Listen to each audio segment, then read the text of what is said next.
Imagine you're scrolling through old maritime records and you stumble upon a story that stops you cold.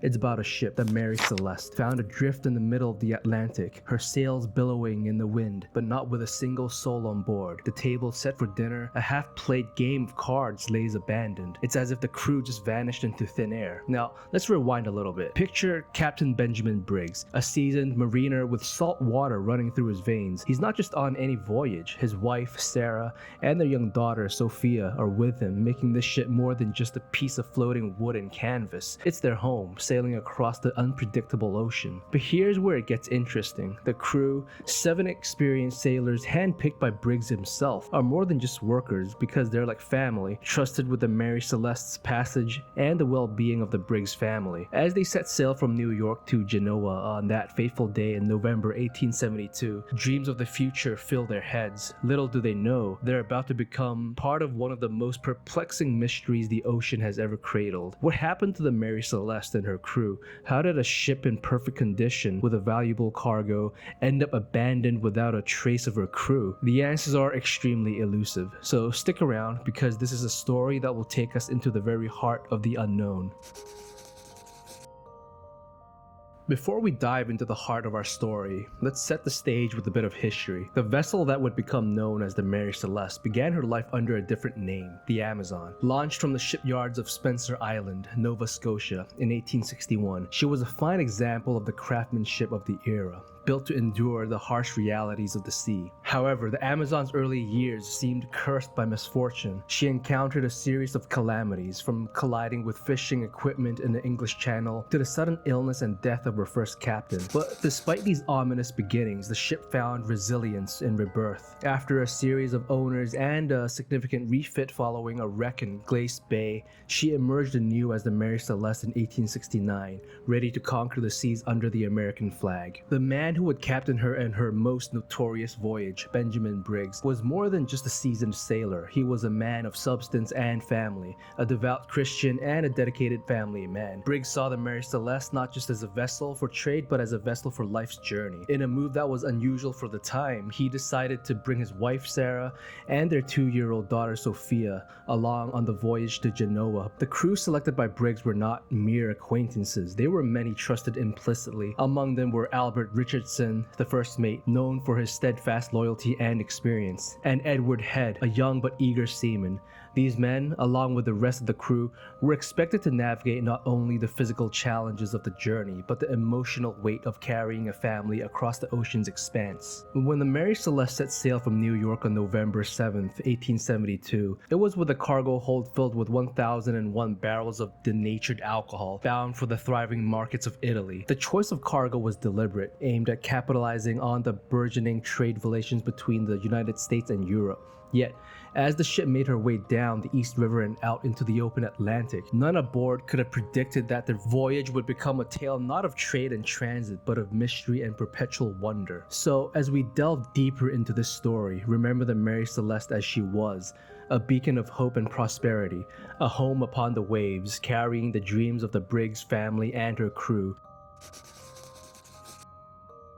They were there, the Mary Celeste, setting off from New York Harbor, slicing through the chilly November waters with a cargo hold brimming with barrels of alcohol destined for Genoa, Italy. It was the kind of journey Captain Briggs had made countless times before, but not this one. Well, this one was a bit different. He had his world with him, his wife Sarah and their young daughter Sophia, turning a routine trading voyage into a family adventure across the vast Atlantic. The crew, a seasoned group of 7, they knew the risks, the isolation, the endless horizon that could either be a prison or a gateway to the world. But there was an air of optimism, a sense that this journey, despite its ordinary purpose, was something special. As days turned into weeks, the Mary Celeste faced the Atlantic's challenges head-on. The ship, sturdy and reliable, cut through the waves, her sails full of brisk ocean winds. The crew went about their duties with the efficiency of well-oiled machinery, and life aboard the Mary Celeste settled into a rhythm dictated by the sun and stars. But here's where things take a turn into the unknown. You see, on December 4th, just about a month into their voyage, the Mary Celeste was spotted adrift by the Dei Gracia, another brigantine making its way through the Atlantic. What they found or rather didn't find, aboard the Mary Celeste would send ripples of disbelief and speculation across the maritime world. The ship was in fine condition, not a sign of struggle or emergency. The cargo, untouched. Personal belongings, right where they should be. It was as if the crew and the Briggs family had just stepped away for a moment, perhaps to catch a breath of fresh air, expecting to return and carrying on with their journey. But they didn't return. The Mary Celeste was a ship without her crew, a floating enigma in the vast blue expanse. The only lifeboat was missing, suggesting a hurried departure. But why?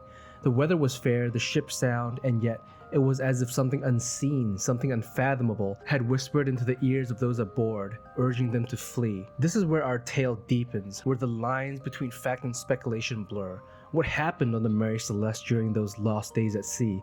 Was it fear, madness, or perhaps something beyond our understanding that led to the abandonment of a perfectly good ship?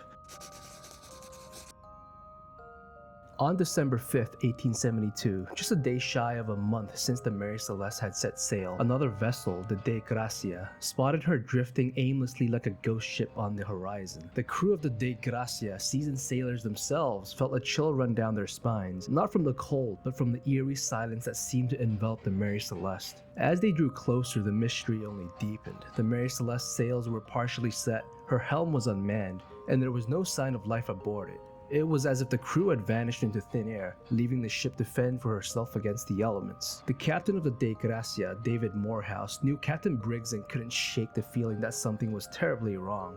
With a sense of foreboding, a boarding party was sent over to the Mary Celeste, and what they found, or rather didn't find, would puzzle the world for generations to come. The ship was in good condition.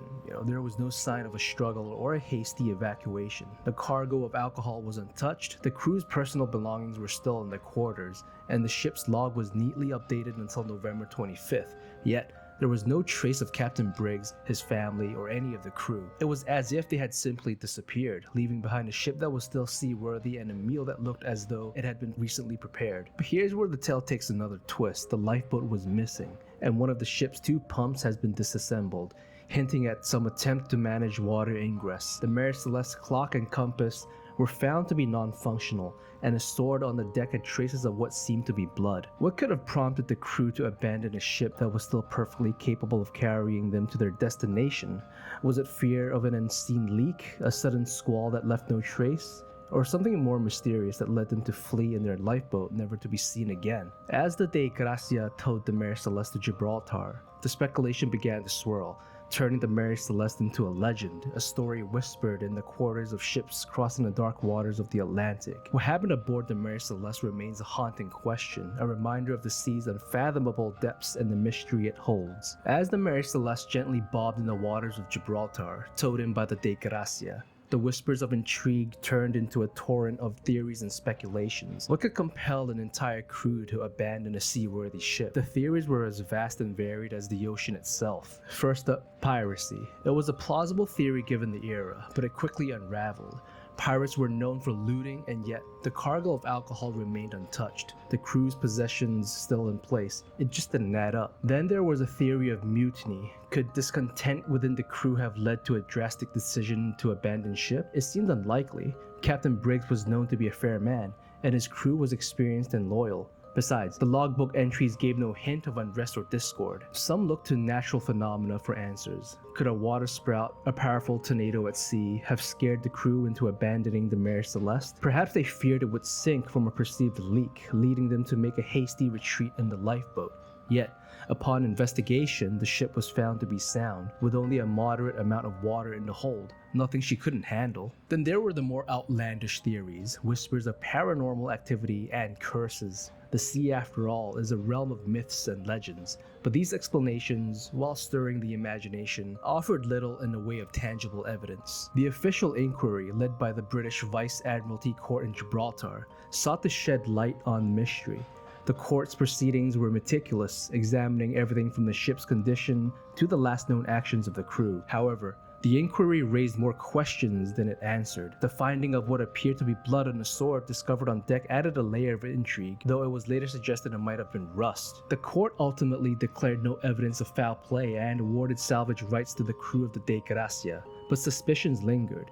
fueled by sensationalist newspaper reports and public speculation. The lack of definitive conclusions left the door wide open for theories to flourish. Over the years, the Mary Celeste would become a canvas for the human imagination, her story a vessel for our fears and fascinations with the unknown. Science offers some explanations, like the possibility of alcohol fumes from the cargo becoming a potential hazard, leading the crew to abandon ship temporarily. Yet, why they never returned, or how they met their fate, remains a narrative gap no theory has conclusively bridged. As we sift through the theories and the outcomes of the investigations, the Mary Celeste stands as a reminder of the sea's mysteries. Her story, a complex tapestry of fact and fiction, challenges us to question, to imagine, and perhaps accept that some tales, like the sea itself, are boundless, their truths forever just beyond our reach. The tale of the Mary Celeste, with its blend of tangible mystery and intangible speculation, has seeped into the very fabric of popular culture, becoming a symbol for the unfathomable. The ship's ghostly voyage across the Atlantic has inspired countless storytellers, each adding their own twist to the tale, further entrenching the Mary Celeste in the annals of maritime lore. Authors have been particularly captivated by the story, weaving it into novels and short stories that range from historical fiction to supernatural thrillers. Sir Arthur Conan Doyle, famed creator of Sherlock Holmes, penned a short story that, while fictional, ignited public interest and added a layer of intrigue to the Mary Celeste's legacy. The narrative of a deserted ship floating aimlessly with its crew mysteriously vanished proved fertile ground for exploration within the literary world. The mystery has also found its way onto the silver screen and into the glow of television sets, with documentaries and dramatizations attempting to shed light on the events of 1872. Each adaptation, from black and white classics to modern-day docudramas,